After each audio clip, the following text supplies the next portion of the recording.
after that until I got to Mount Carmel in high school. I went fifth. Then Javin, back at Beasley, you a year before me. So my fifth grade year, which was your sixth grade year, every year after that, I was downstate watching those IHSA championships. So, Lib, you was the first one. You and that King squad, y'all were like my introduction to high school basketball and what it meant to be a part of Chicago basketball history. So, I just want to give you those props first off. But I want to know before I pass the mic around, where did you get the nickname Doc, man? Where did you get the nickname, man? Man, y'all gonna laugh at this one. Elementary school again, playing at Phillips High School. Phillips on the top floor. You got to walk up the fire escape, man, in the back of the building. I was playing in this game when I was at Hardigan Elementary School on 41st in State. And I got the MVP. And after the game, it was a cheerleader on the other side of on the opposing team. And she came up to me. She's like, "Man, you had a good game." I was like, "Yeah, thank you." She said, "You got a nickname?" I said, "No, I don't have no nickname. She said, "Can I give you one?" I said, "Yeah. What is it?" She said, "Doc Rock." I said, "Doc Rock." I said, "What's that all about?" She said, "The way you be playing out there, you be operating on them and you putting them to sleep with your game." I said, "Whoa." I said, "I like that." So I kept the name Doc Rock. So I go back to the neighborhood. I'm like, "Man, my nickname, dude, is Doc Rock." So everybody started calling me that. And then eventually, you drop the rock and just keep Doc going. But that's how I got the nickname, man. Wow, that's dope. That's dope. I got one for you, man, and I got a cheat code because, man, not only did I interview Leah, but I've been working with Lefty. We worked for some years, man, like working on this Liberty book, which is gonna be crazy, man. It's gonna be crazy, fella. So I know a lot of this stuff, but I'm gonna drop something interesting that I want him to talk to y'all about. So a lot of people talk about, man, who was good that came from Chicago, man, who did what and all that. And of course, the Benji comparisons. And so, I mean, we spent a lot of time together. We was getting together 2 days a week, man, 2-hour sessions. I got tapes and tapes on Lip. So one thing he said to me that bugged me out, I couldn't believe it, but he said it as humble as we talking, bro. He said, "Man, I'm going to tell you something. Not in comparison to anybody else." He like, "But I never, ever had a bad game. Go look at it. Go look at all my stats from middle school, grammar school on up." He said, "I never had a bad game. Not on no, I'm that dude, real humble." And I was like, "Wait, what you mean? Like I'm not a slump, never?" It's like, "I never live." Expound on that. Yeah, it's straight up. Explain that. Yeah, this is how much I love the game, man. And I approach the game to go out there and win every game. So if my shots are not falling, I can do other things out there. I can rebound, I can pass, I can do a lot of things. So if you go back and look at anything I really did, I mean, I'll cross out the pros because the pros was just crazy. But when I was in elementary school, I didn't lose that many games. When I was in high school, I mean, you guys can go look at that. I lost one game at Crane and at King. I think the 3 years I was there, I lost probably 8 games. So I wasn't losing a lot of games. So I never played those mental games like you see cats playing mental games or coaches playing mental games with kids and this and that. My father and my family was so strong that they always told me, "You always can do something and be great at it. It don't have to be scoring all the time." So I didn't approach it. Cox made me that scorer. A lot of people don't know that. I was playing defense. I was a defensive type of guy when I first got the King. I didn't even want to score. So Cox one day in the summer, he said, "Look here, man. I didn't bring you over here to pass the ball." And I can remember David Weatherall. He said, "Cox just created a monster." And I said, "Man, if he's saying that amongst Tracy Dilby, Right. Lavertus Robertson, that this young kid is about to do some remarkable things. And you see it, you start to see it while you playing, you're going to do anything for that man. And that's what I did. I said, man, I'm going to give my all every time I step out on this court. And then, of course, Gene and Javin, y'all hear it all the time that people say, man, Lib look like he ain't even out there playing hard. He don't even look like he's sweating, man. Yep. But inside, the game was just so easy for me that it looked like that. That's crazy, man. Yep. Especially that was no, go ahead. that was another one we asked him. Like, I wanted to know about that. Like, I tell you, we went in depth, and I asked him. I'm gonna let you take it, Gene and JB and T Nick. But that was my second question we asked, was like, how did you make the game look so easy? I'm sure it'll come up too, but that's the answer to that. So we talk about didn't have a bad game. Lib was boarding, pushing the peel, block shots, and I'm gonna drop another one a little bit later. That he said that came out of our stuff, man. Like that goal that coincides with how he made it look. But go ahead, Gene, T, Nick, JB. Go ahead, keep it going. Yeah, go ahead, y'all. JB, I know you ain't said nothing yet. Man, I'm just trying to catch up. Liv probably don't remember. We was in some pro-am years ago. Myself, Rico Hill, Sam Mack, just some of the guys, Spider. We was just at I forgot what gym we was. We was either not Foster Park, but we was somewhere, and I had the pleasure of playing with you and just remembering idolizing the Flying Illini. Kenny Battle actually became my ABA coach. Wow. Yeah. Wow. So, just funny how that 6 degrees of separation, from coming and hooping with y'all just on a whim to, just keeping that Chicago niche, that basketball circle, man, just real tight. So my question for you is just, man, how do you feel the state of Chicago basketball is now? Well, we talked about this a little bit with Stephen Bardo. He was on my podcast, and we talked a little bit about what's going on. People leaving. You got like top 25, top 50 kids leaving. The big kid that was at UCLA, 6'8", 6'8", Chris. What's Chris' last name? He got hurt too. Who was that? I can't think of his last name What high school did he play at? I'll find him. He about 6'8", but his dad went to Illinois, and we were talking, and he was like, man, Marcus, we in Dallas, but he should have been playing in Chicago, So a lot of our kids, man, the families uproot and get up out of Chicago for whatever reason. It could be for financial, reasons, gains somewhere else. Yeah. It could be because of the gangs. It could be because of the shooting. It could be because of a lot of things. But even though those kids and those parents left, Chicago still is one of the top, cities that people still want to go recruit because they know we gonna have that mental toughness. Mm-hmm. Right. And that's one thing I always said and I said this on my podcast too, that if it wasn't for basketball, I don't know what I would be doing all day. School wasn't really important in my household. Did it mean I was a dummy? No, it just wasn't taught. Like my mom and dad didn't go to school. They didn't go to college. Mm-hmm. They dropped out of high school. Right. So if you're not seeing that, how you think you can't be it if you can't see it. Right. So I was seeing basketball. I was watching and seeing stories of Mark Aguirre and Isaiah Thomas, and they from Chicago. And I'm like, if they can do it, I can too. All day. So that's what the driving force for me, and I'm pretty sure it's for a lot of shorties that's coming up now, that they want to have a way to get out of the hood. Yeah, absolutely. So when you was at U of I and you came out your junior year, is that when you first heard that you would go tops in the league? You would go tops in the draft?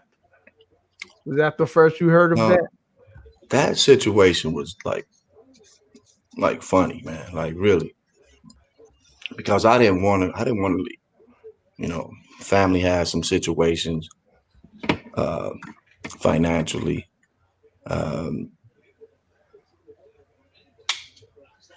Illinois, the Deion Thomas thing. You didn't know what was going to happen with that.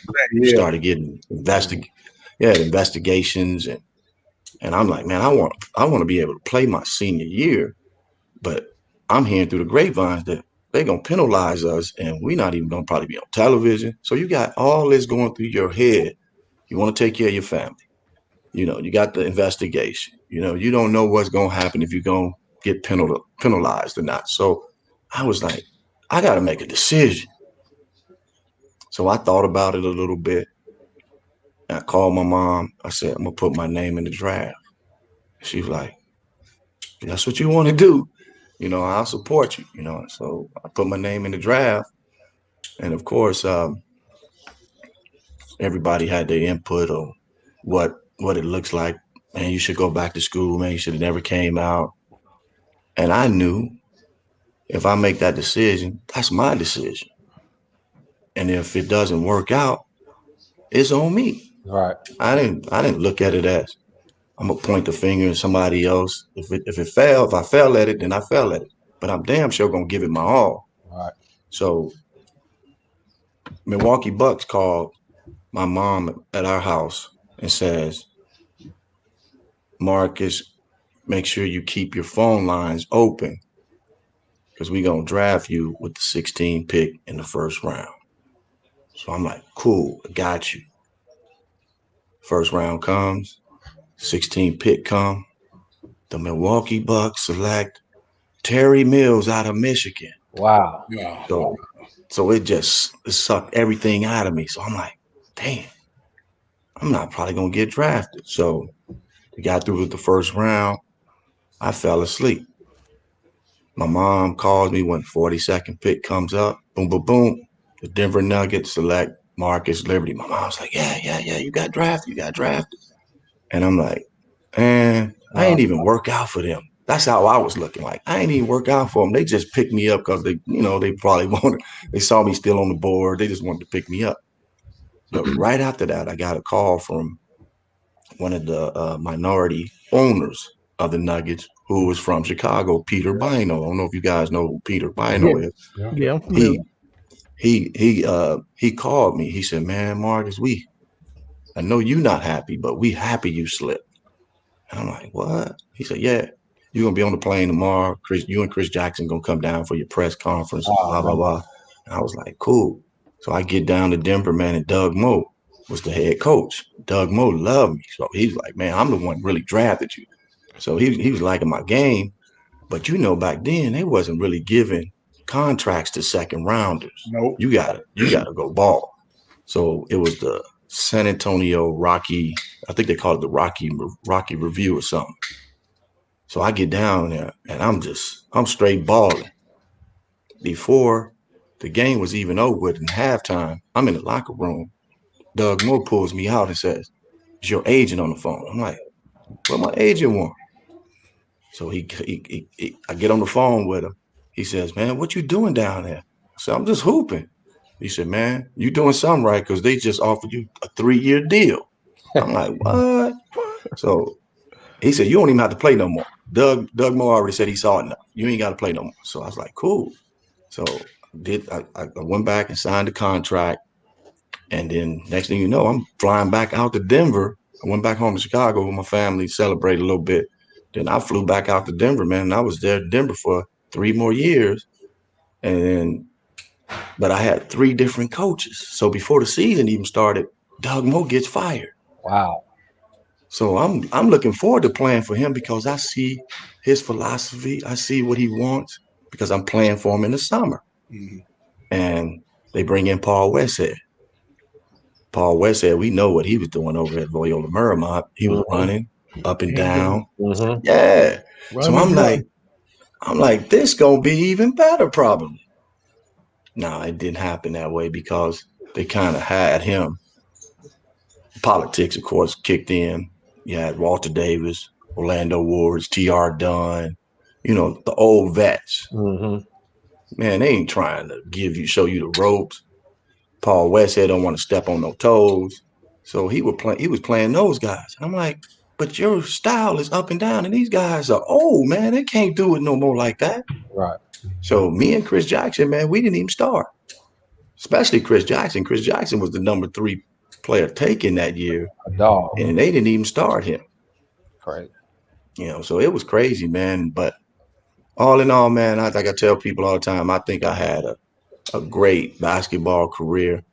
Maybe that's wasn't for me to be in the NBA as long as most guys were. Mm-hmm. But what I'm doing now is way more important than what I did on that court. All day.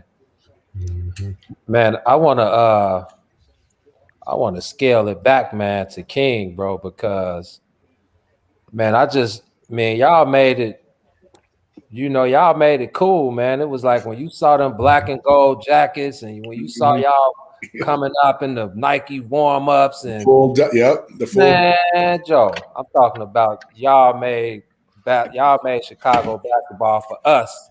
I don't know, John. I don't know how much older or younger you are than me, but like I said, me and J4, we went to BZ together, so I'm 43. I'm not too far behind y'all. Gene, okay, I know you. You know my son and everything. All day. So you know what it was growing up in the 80s. It was like King was. Y'all put Chicago basketball not only on the map for us, but obviously nationwide. I think you were gone by the time they were number 1 in the nation. But shit, you was Gatorade Player of the Year back when Parade was giving out. When that meant something. When the Parade All-Americans were like the guys. You know what I'm saying? So what was it like then, man? What was that like going around? The state and showing up to them gyms and already having teams spook because they see y'all coming in looking fly already. Man, bang. Like I told you, man, Cox knew what he was doing. He always said this. If you look good, you're going to play good. Period. Right? So he wanted to make sure we was looking good. And in 85, we were the number 1 team in the country. Okay. And we got upset at CVS. CVS beat us. We was the number 1 team in the country. And they beat us. Damn. So Cox always had a number 1 team in the country, man. Okay. Pretty much every year his teams were at least in the top 25 every year. Right. Every year. But back to what you were saying about the style and we even had nicknames on the back of our jersey. It wasn't the nicknames that I had. It was just a nickname. My nickname was Pac Jam.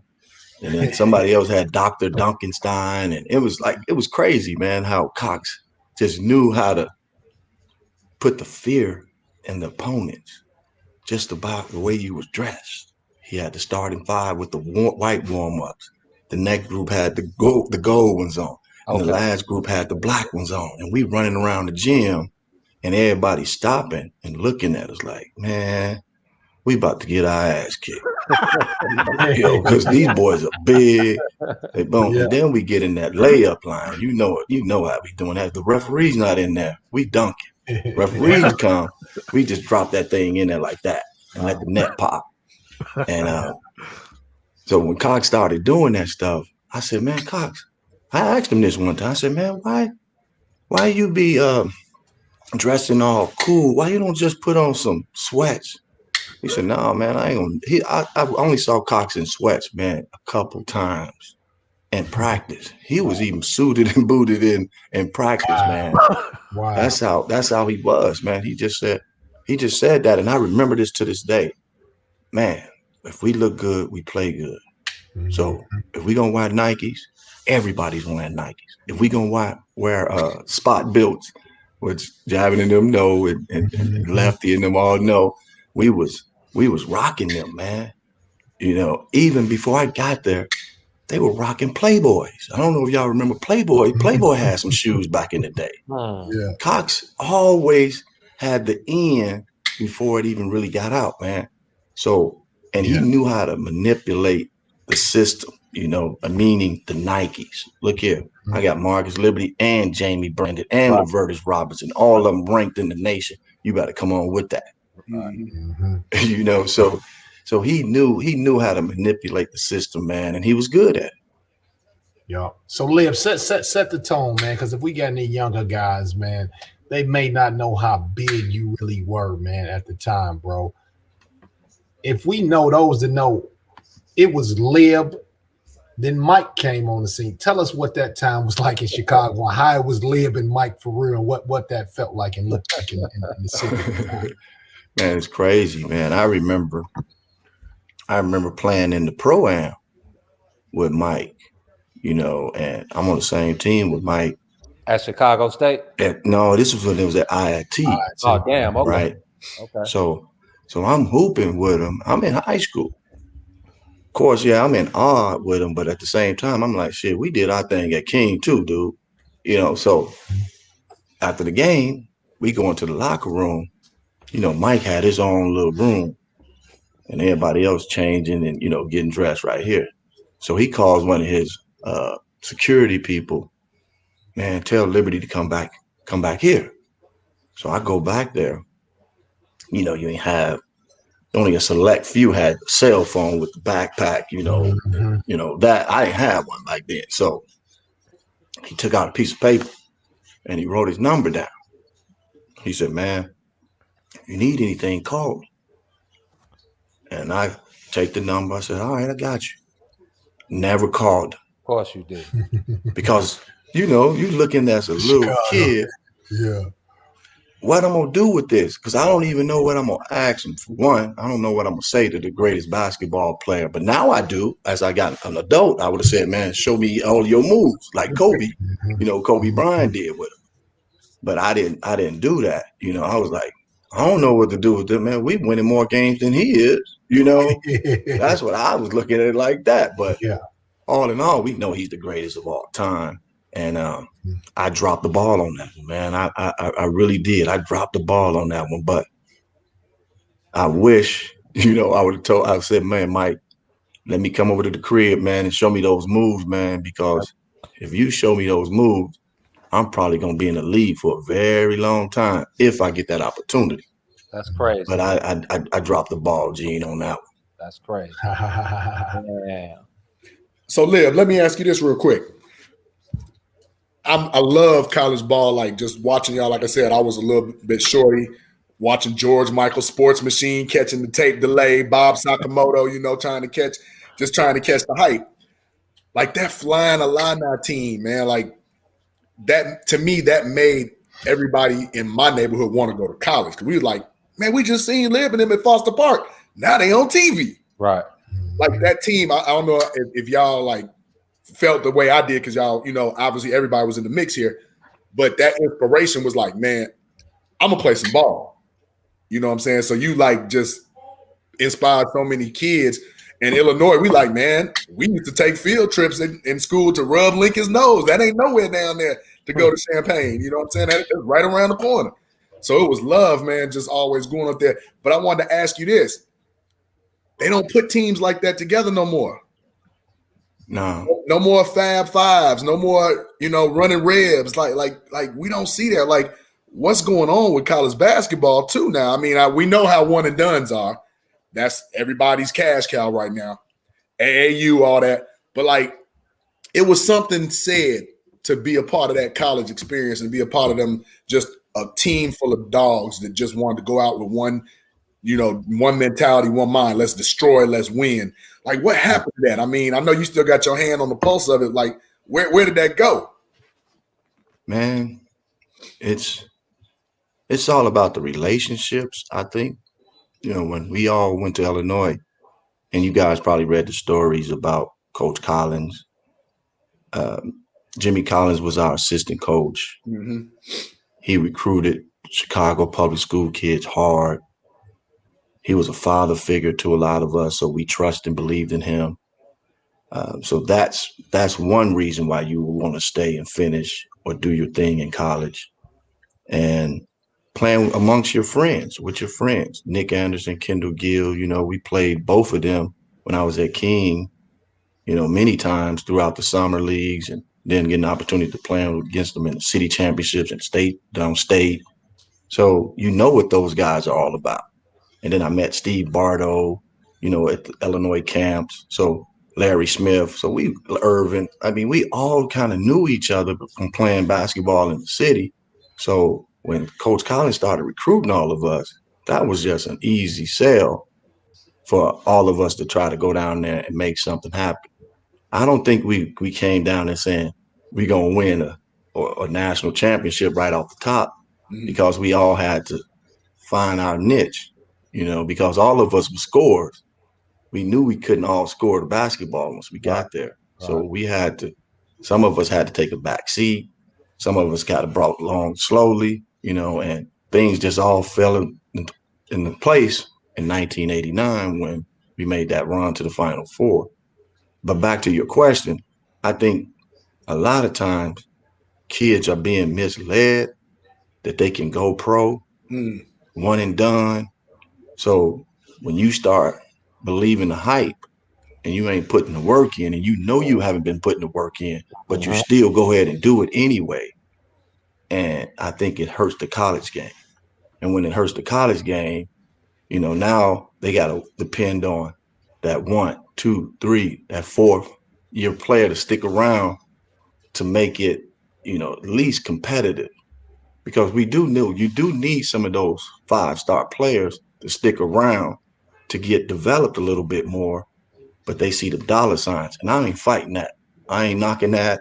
If you got an opportunity to make millions of dollars, go do it. So do it. But on the flip side of that, it can hurt you too, because if some of these teams don't have time to develop you, now you're sitting on the bench behind somebody else that was pretty good, and you may not get that opportunity. Let me ask you this, Leo. NBA, man. I know it's a business. Tell us about how the game really works. Is it still fun, man? Are guys having fun, or does the business cloud, or is it some guys that just love hooping that it is, and others it's a job? How does that work? And when and can you see a guy like, man, he not having fun, he in it for the check? Russell Westbrook, he still loves the game or whatever. And tell us how that works behind the scenes, inside the mind of an NBA guy. Well, growing up in Chicago, Jam, you have to, for one, because you've always been taught to love the game. I think you need to teach your kids now, if you want to get them involved in basketball, to balance it out. Like, you got to understand that one day this 29.5 is going to be a business for you, right? So you got to understand how to move, in certain positions. I wasn't taught that. I was taught to keep loving the game, right? And when you get to that pinnacle, that NBA, and you thinking that love is gonna keep going and keep you playing, you can bet Russell knows that it's a business, and yeah, you see him loving it, but at the same time, he's like, I got to make sure this is done right, because if I don't, somebody else gonna come in, or somebody's gonna trade me, or somebody's gonna say he's washed up, and then you done. So you got to look at it as, in most business, you work your way up the ladder. They at the highest they can go now. They all stars every year. What else are they gonna shoot for? Right. So now it has to be, let's think about the business. Let's think about my networking. How can I keep things going? So those younger guys need to look up to the Westbrooks, the KDs, even when Kobe was still around, Mike Jordan, what he turned his name into a business, all that type of stuff, man. But guys just playing 3 to 4 years, it's hard, man. It's hard for us to say, I'm gonna make this type of money and be successful off the court when you only making 6 figures. And I know that sounds funny, only making, but these guys are making 20, $30 million a year. Exactly. Yeah. So Liv, you made a good portion of your career was overseas. Can you paint a picture, or rather compare playing overseas to playing over here? And then why did you choose to just stay over there? Well, when I first went over there, man, I was afraid, because I never played. It was in France. Didn't speak the language. I'm like, what's going on over here? People coming up to you after games, want to kiss you in your face, and I'm like, oh, what's going on? and so once you start putting your name, like you playing overseas, and So the NBA basically back then, I think it's different now, but back then they was like, he don't want to come back over and play in the States, so he's overseas. So they label you as that. And so my career, I was like, if this is where I'm gonna play, then I might as well make the most money I can and just keep doing it. You know, I got a wife, I had, 2 kids that I had to support. So I had to just keep going and keep doing what I needed to do. But I didn't really like playing overseas because, and I'll tell you why. You guys watch me play. I was never one of those rah, rah, rah. I'm gonna talk stuff to you. I'm gonna do this, do that. But they love that type of stuff because they think every American, maybe they had American over there that was acting like that. So every American comes over, they think he's gonna act like that. Right. So I was laid back doing my thing, scoring points, doing this and that. They were like, why you not, screaming and bumping your chest and talking trash to the other players and dunking, doing all these 360 dunks and all that. I said, man, that ain't what I came over here for. I came over here to win you some ball games. I ain't come over here to run my mouth or do all that stuff, man. That was never my game. And I ain't gonna change it for you. But I had a coach in Greece, and when we was talking about the love, I let him take the love of the game away from me. Right? He was like, he was talking to his language, and I was like, what is he saying? And they was like, man, he said, you can't play. You can't play. So I said, wait, hold up. I can't play. So I go back to him. We talking, me and him back and forth. And I was like, what you mean I can't play? He said, well, I'll tell you, in practice, you play like an all-star. In the game, you give me nothing. So I said, okay. I said, do you know how the game is supposed to be coached? I said, you're supposed to coach me in practice. Let me play in the game. And he was like, what do you mean? I said, just what I said. If you want me to do certain things, you coach me on that in practice. So I'm out there playing just my game in the game. And he's like, no, I don't want you to do that. I said, but you let me play in the game in practice any kind of way. You let me go coast to coast. You let me do all that. But now when the game starts, don't do that. Don't do that. So he kind of took the love away from me, man. And then I remember I had a tryout with the Toronto Raptors. Isaiah Thomas was running the show. So Isaiah Thomas was like, man, I'm gonna bring Marcus in. I'm gonna bring you in. He talked to my agent. I went down to Toronto, and he can tell something was wrong, right? Because I'm just, lollygag and just, going through the motion. Yeah. He says, man, come here. So he calls me over to the side. We sit down. He said, man, you don't love the game no more. Damn. I said, Wow. what you talking about? He said, I can see it in your face, man. You don't love the game no more. He said, I remember you in high school, man. I did the game when you was balling out and loving the game and having fun and smiling. He said, you don't love it. And I looked him back in his face. I said, man, you right. I said, man, I let somebody take it away from me. So I always tell kids, man, if you know deep down inside of your heart, man, that you love this game, don't let no one take it away from you, man. No one, because you're going to have these coaches, man, that got their own motives, that they want to do stuff, that they want to break you down mentally. They want to do all this crazy stuff. And they forgot what they really here for, man. And I'm talking about high school coaches, college coaches. I ain't really talking about the pros, but these high school coaches and college coaches, man, your job is to help these young men become men. These young boys become men. And there's too many of you guys beating these kids up for no reason, man. No reason. I got one for you, Leah, man. This one of the illest things is probably my last question, fellas. But I remember when we were talking before working on your project and all that. One of the things he said, we had done a bunch of in-depth interviews. Of course, he talked about his career. So I asked him, I said, what advice would you give a young ball player? And I think we were talking about maybe LaMelo Ball and the Ball brothers or somebody that's coming up like that, and what advice would you give him to stick in the league? You know what I'm saying? Is it fundamentals he needs to work on? Make sure, he's got his game down pat, his kill moves, Jane.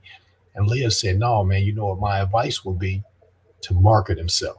to know how to market them and sell. I said, so it's not a basketball skill. So break that down, Liv. Why you think that's so important, and how, if you had known to do that, how maybe your career might have, you know what I'm saying, gone different from an NBA standpoint, because you ended up killing out your last year, having some of your biggest games. Touch on that too, but talk about that piece of it. Well, the reason why I said that because of the era that they in. When I was playing, it wasn't so much about the internet because it wasn't, as the social media part wasn't in like it is now. So that's one reason why I said the LaMelo Ball situation, because you got over, I'm pretty sure he had over 1 million followers when he was in high school. Yeah. Right. So use that to your advantage, which I think he did and his family did. They did just that. Yeah. And I'll even take it a step further. I think that's why college coaches recruit. They go and look at your followers. That's crazy, man. Like, think about it. Zion Williams, right? He goes to Duke. He has how many followers? Probably 1 million in high school. Guess what? All of those 1 million followers gonna follow him to Duke. They gonna buy all of the product, the gear, all this stuff. So it becomes a marketing tool for Duke. But what happens to, I'm just gonna use my nephew as an example, the Javon Freemans of the world. Yep. Who's not a 5-star, who's not a 4-star, who's not a 3-star recruiter, right? And don't have a lot of followers, but can play his ass off. Right. They get overlooked because I'm looking at his social media page. Man, he only got 3,000 followers. Right. And I think it hurts a lot of kids that, like a Javon and the guys who has that marketing ability to become something on the market, on the social media part. So that's why I said that about the Mellow Ball doing that and understanding how to do it, which, his pops does, he knows exactly what he's doing, when he's promoting it. And I never really doubted when you see his parents doing that. You hear people doubting him, like, man, why is he doing that? That's his family. You supposed to talk good about your kid. Right. I look at my father sideways if he say, man, you ain't nothing, man. Blah, blah, blah. Man, no, man, you supposed to uplift me. You supposed to talk good about me. And when I play bad, I expect you to say something to me. You don't have to go publicly with it, but you can say, man, you stunk it up. But that marketing piece is huge, man, now, because you guys know when you watched it back in the day, the NBA was grimy. It was physical. It was this. It wasn't as sexy as it is now. So it's more entertainment now. So that's why I said throw that marketing piece in there, because that's what it is. It's strictly entertainment now. Yeah, true. That's I think you kept it extra real there, because as far as like the bigs and what we've been doing like the last 6 years, covering the leagues, covering all these leagues, and being able to cover these guys, and like, some of them you get to build, Liv, some of the media guys you get cool with, you build a relationship with them. So like the guys know Dame Lillard is one of our guys. I talked to him a little bit off the record, most of the time. And he basically kind of said the same thing basically that you're saying about, because a lot of people, they say, well, why does Dame want to stay in Portland and all of these different things? But what people don't realize is, man, what we only see is 2.5 hours of these guys' lives. And it's a whole 21.5 hours of the day left. And, it's the reason why he took a 4-year, $196 million deal to stay in Portland. It's like, right. My kids will be taken care of. But right. For a day that I know that this is a business and these people ain't loyal. So I got to get mine while I can get it. And Liv, you were one of those dudes. Like, you play this game to win the championship. You don't make it to the NBA and not want to be an NBA champion. But at the end of the day, you got to look out for yourself and make sure that your family and yourself is taken care of first and foremost. So that's fine. Drop some gems there, man. No, that's fine. Absolutely. I remember my 1 year in 1998, I had the pleasure of meeting Magic Johnson, came into practice and said, everybody here can play basketball, but when you get to the next level, everybody don't know how to play the game. And Lib, what you just said, like that was what almost 20 years ago, 23 years ago. Yeah. So even then you had to build up. So just by the minute you sign a contract, you're a brand. Like right then and there, you're a brand. It's just how do you play and set yourself up to maintain your brand, to maintain that status. I think more of that needs to be taught. They always teach us, you go in, they tell you about don't do the girls and all this stuff, watch your money, keep your partners out your clique, They don't really hit you with the financial literacy portion to that degree though. No, they don't. And they should. They don't. I mean, they're probably doing it now, but I know when I was playing, they didn't have anybody, coming in there and saying, you know what, if you want to be, even I take my man Junior Bridgman, who's very successful, didn't make a whole lot of money back in the day, played in that same era with Mike and them, and shit. Now he's a millionaire, close to a billionaire. Yeah, but that's because I think he had that drive and somebody in his corner saying, "Man, learn how to run a restaurant." And he had people laughing at him because he was behind the counter at Wendy's, working Wendy's. But he was like, if I'm going to run something, I'm going to own something, I need to know every part, every movement. I need to know how this stuff works, because if somebody don't show up, that's on me because I own this place, right? But a lot of people won't think like that. And he was thinking like that at a young age, man. And now he's one of the most successful businessmen that played in the NBA back in the 80s. But it's not a lot of those. LeBron James is another guy I throw out there because he and his crew, it's okay to have an entourage that's all about helping you grow, and then you vice versa, helping them become successful too. But it's some people that just want to hang on.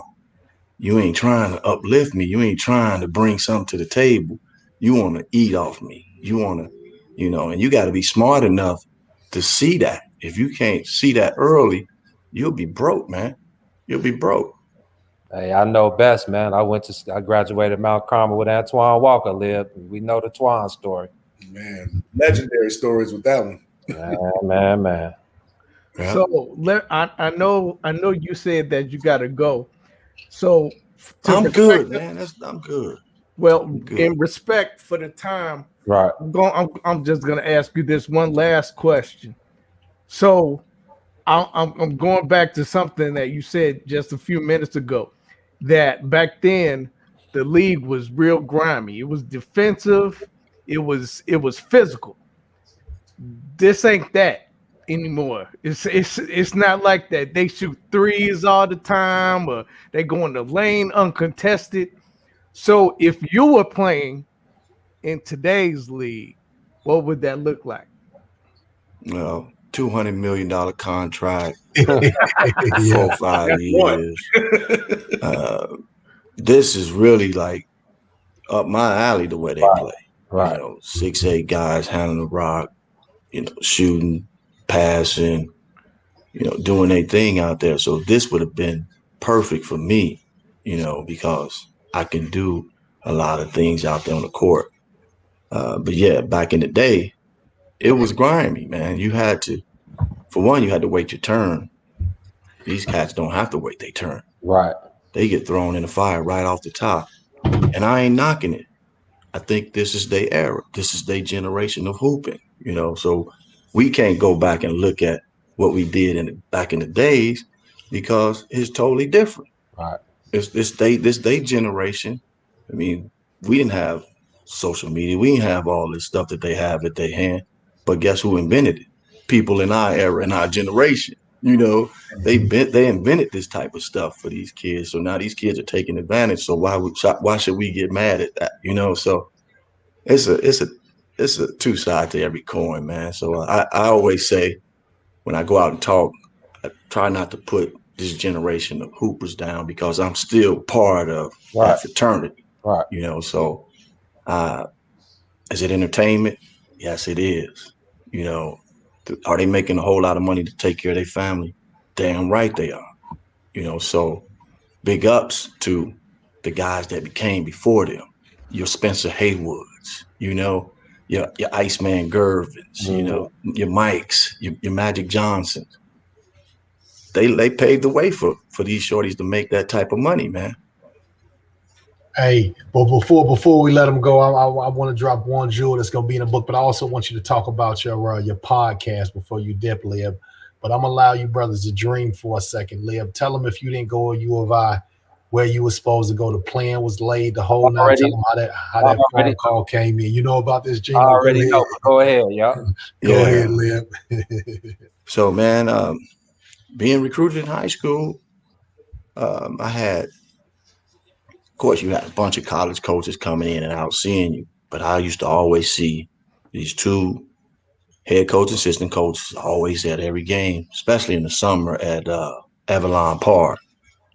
And I'm saying, Lou Henson, Jimmy Collins, Jim Boeheim of Syracuse, and Morgan. Wayne Morgan was the assistant coach, so he was the Jimmy Collins for Syracuse.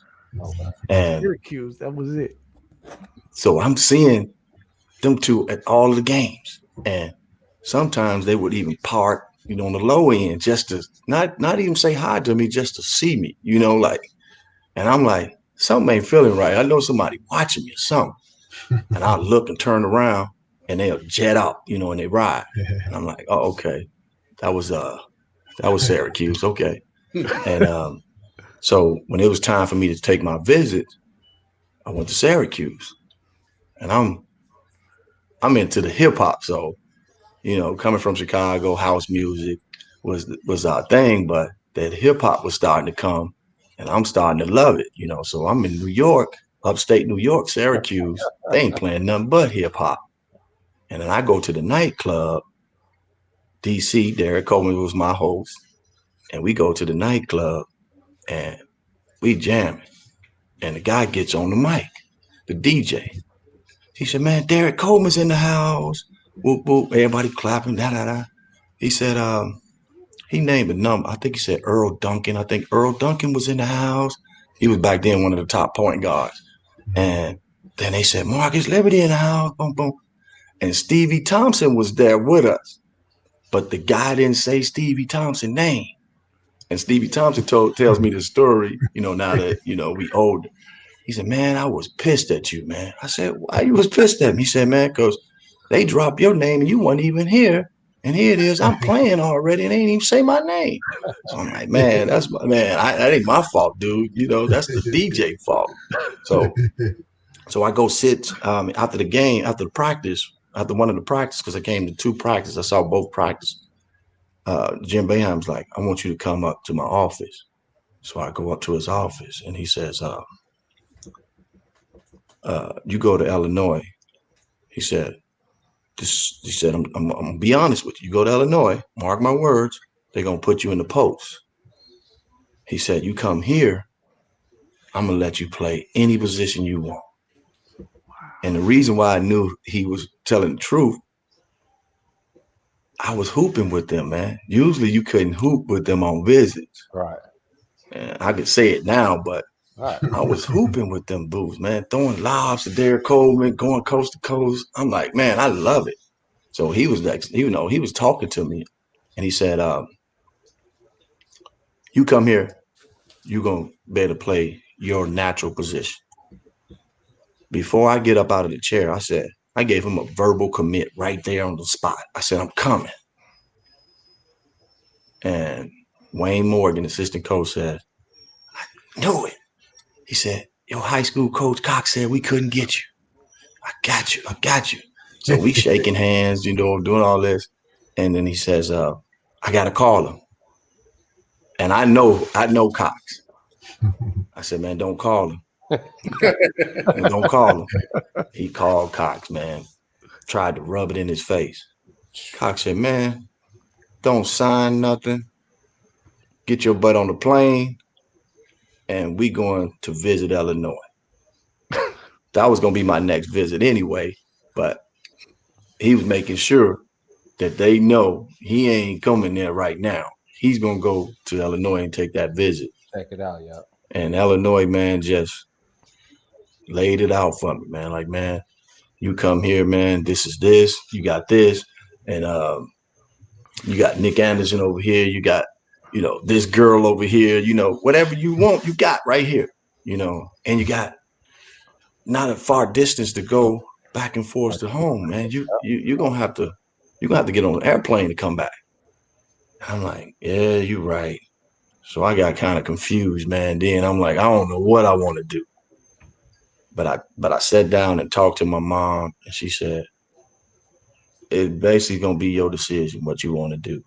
And I said, well, Mom, it looks like I'm gonna be in an orange uniform either way it go. Right. And she's like, well, that's your decision. I wish I would have talked to my brothers. I wish my father had a lot to do with my recruiting, because Syracuse was probably the best fit for me as far as my game. But as far as, off the court and things that I've accomplished now and things that look good now for me is because I went to the University of Illinois. The network, is so huge that people want to get down with you and do things with you. So I try to tell people to try to take advantage, of your classmates, because that classmate that you in that class would maybe a CEO of a company one day, and he's gonna remember you because you went to the University of Illinois or you went to certain schools. But ain't nobody gonna love you like your home team will, your home state team. And that's what I got out of it. And I made that decision to go to the University of Illinois, man. And the rest is history. Yes, sir. Flying the line out, baby. Man, you got that Jesus Shuttlesworth treatment. Man, but I tell people this all the time. I said, my decision I made, I wouldn't change it though, man. Really, I wouldn't change it, man, because I wouldn't have met Coach Collins. I wouldn't have had that relationship with Kendall, Nick. To this day, we still tight. We had a brotherhood, man, that is unbreakable. If we call one another right now, each other right now, and we need something, we there for each other. So, man, that's never break, And I'm just proud to be a Illini, man. We see what they're doing this year. The team looking good this year, and hopefully, Io and his gang can do something, man. Yes, sir. Yes, sir. We got someone in the chat that was showing Liv a little bit of love. Let me put it up here. Tanya, what's going on? Yeah, she's a faithful, man. She always watches. We were gonna have Deion Thomas on here the other day, and she made sure she told everybody at Simeon, and she was here. So she's a faithful, man. She showed everybody some love. But Tanya, and I used to talk because her and Emmett and all us are cool, and I never lost to Simeon, Tanya. I never lost to Simeon. Let it be known, Liv. I love my people, Dion and Earl them. Yes. I beat them when I was at Crane. I beat them at King twice. Oh. And I know it's gonna be some Simeon cats trying to fire back. But I'm talking about me. I have never lost to Simeon. There it is. Oh man, much love to you, brother, man. Yes, sir. You already know what you mean to the Chicago basketball network, bro. You one of the all-time greats. So anytime we can, anytime I can chop it up with you, I tune in to the podcast anytime I get a chance. So it's good to see you. I covered your nephew all at Whitney Young, his years at Whitney Young. So it's good to see the bloodline still flowing. He gonna get his shot, man. Like you said, he may be, under the radar right now, but as long as he get his chance to get in them draft camps and show and prove, he'll definitely get his shot. So much love to you, Liv. No doubt. Appreciate you, man, too. Yeah. And man, guys, y'all keep doing y'all thing too, man. Like, we don't have enough, people telling their stories and bringing people on to share their stories, man. That's one reason why we started the All Ball Chicago. And I'm pretty sure that's one reason why you guys, doing your thing too. So, man, y'all continue to do that, man. Continue to shine light, especially on our people, because sometimes we tend to push things to the side and forget about certain people. And when you put those people on your show, it enlightens them, man. It makes them feel welcome. It makes them feel wanted, man. So continue to do that. Yeah. Thanks, man. Thanks, man. And I must say, I was a shorty, literally. I was short when you were playing ball. I still followed, and I followed, when Rashard came and Thomas came, that was after you left. So I was following basketball, but I couldn't play. And Gene, I went to Mount Carmel with you, but Yeah, you told. I still didn't want to play. Even with Coach Curtis, I was like, nah, that's okay. So I just sat to the side. I tried to play football, but like I said, I was short. So the football coach was even like, yeah, so we're gonna have to put Joe Glass in front of you. So you're not gonna start. So but I was always into sports. I just was too short. Wow. Yeah. Wow. But and then, man, I want to end with this. I want to share something with y'all before I go, because this just crossed my mind. My brother was the one that gave me all the little swag I had. He gave me the bowl cut. He put the part down my middle. He made my lining on the side go too deep, and I started rocking it like that, right? So, Jalen Rose, I bumped into him. Of course, he was out of college, and I think he was pretty much done with the NBA. He's like, man, you don't even know this. He said, man, you were my idol. Wow. And I'm like, what? He said, yeah, man, I had to par down the middle and everything like you, man. And I'm like, wow. I said, man, I didn't know that. And then that's the other day I heard Chris Webber talking about on the other show, talking about he was doing my finger roll. So I got to start getting paid for this stuff, man.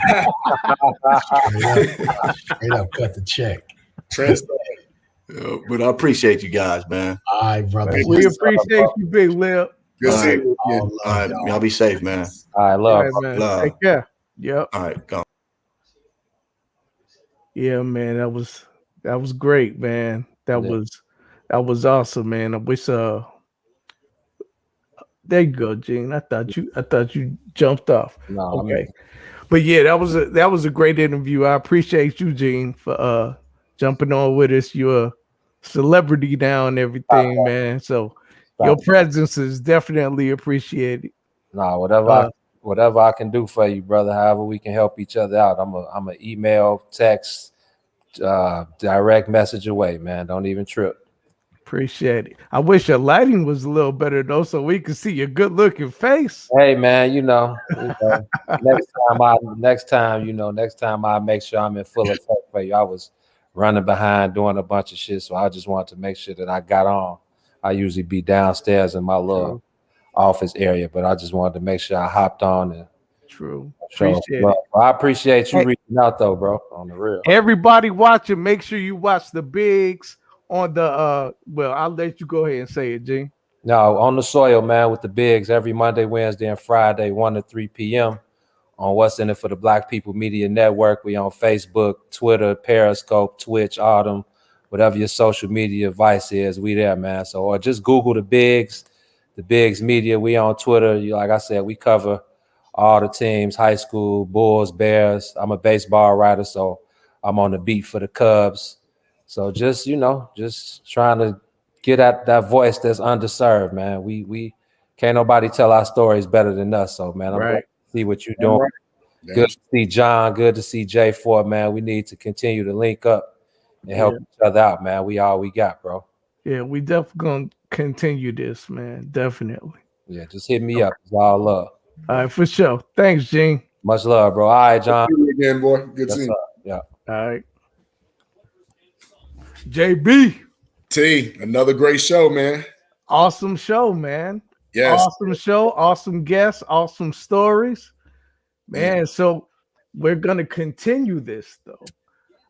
Tuesday, March 2nd. But we're going to change it up a little bit. We're going to switch up speeds. Okay. We got a comedian, Mike Samp. I know Mike. Well, you know Mike. I know. Yeah, you know Mike. Yeah, so he's going to be on. But we also going to have Rhyme Fest on. Okay. So we switching it up a little bit. Yeah, we switched it up a little bit. We still going to talk some sports though. Sports entertainment. Yeah, sports entertainment. So we're going to talk some hip hop and we're going to talk some comedy next week. But it should be fun, man. And hopefully, I'm pretty sure it'll be another great show. Absolutely. Another great show, man. Pleasure as usual. It's good seeing Lib again, man. Some Gene meeting Javin from the Universal fan page. It's a lot of good networking, a lot of good brothers, good people out here, man. Chicago on the map in such a positive light, more so than what we ever see on 257 Yeah, man. Definitely. Definitely right here to make that go. You're breaking up. What'd you say? I said we definitely got enough right here to make that go. Yes. Yes, we do. Yes, we do, man. And we're gonna keep on doing it, brother. But I think we should go ahead and wrap it up and get on out of here, man. I'm gonna go get me another beer. Nothing wrong with that. Hey, you know what? Good thing though, I don't have to call dibs on my parking spot no more because the snow is all melted. Thank God for that. Hey, thank God for that, man. For the heat wave.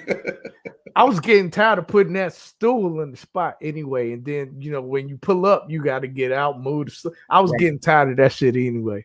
No, I feel you. I definitely feel you. But yeah, man. So we're gonna talk some Bulls. We'll talk some Bulls next week too. I would like to just put this out, especially to our fans. Again, great show yesterday. A couple of the guys from TTNL reached out to me yesterday. So I want to reiterate the love and the thankfulness for them coming on yesterday. We have a good partnership that would start taking Chicago Clubhouse more national, which I'm all for it. So I want to thank, but again, thank you to the viewers, because without you guys viewing and tuning in, we wouldn't be able to get the guests that we have. No, we wouldn't be able to be on the air. No. I want to always show love and thank you for your support. Appreciate all y'all that watch, especially Tanya. You're a regular.